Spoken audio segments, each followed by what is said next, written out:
Okay, one last thing about kind of general definitions of sequences before we get a little bit deeper into the weeds. We have diatonic sequences and we have chromatic sequences. Okay, so diatonic sequence means that we're going to move by step, but kind of the interval that we end up with is going to conform to our scale or our key.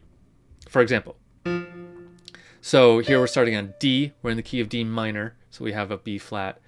We move down by a whole step, so we start on C here. That's fine. Here we move down by a whole step, so we start on B flat. That's diatonic because that's falling into the key, right? It's also chromatic, kind of, in this case, because it's moving down by a whole step. Let's say we move down one more.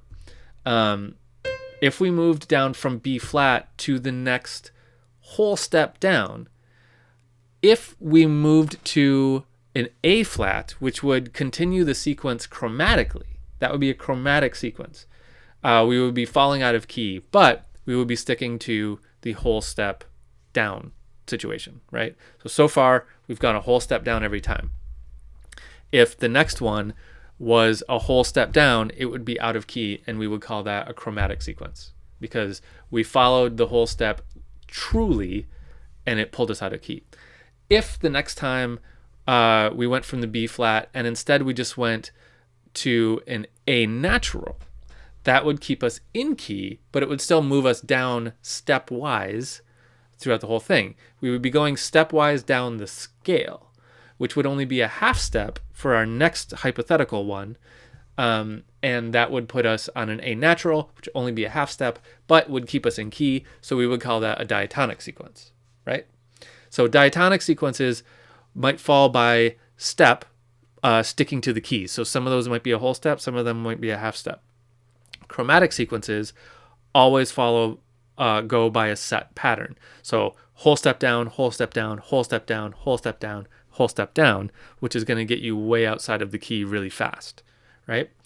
In this short example of right here to here, we don't know yet because it's fallen into the key.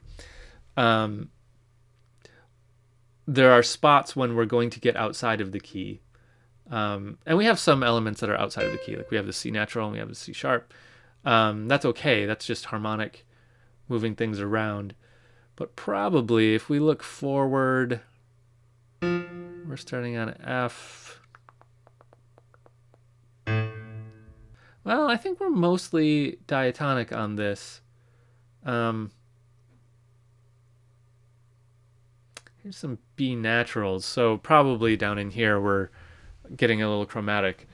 But just remember that distinction, right? So if you're going to move strictly by whole step down, regardless of the key, you are in a chromatic sequence. But if you're going to let the key if you're going to conform to the key, then you're in a diatonic sequence. So that's the difference between the two. Okay, let's move on to some harmonic sequences and using these suckers.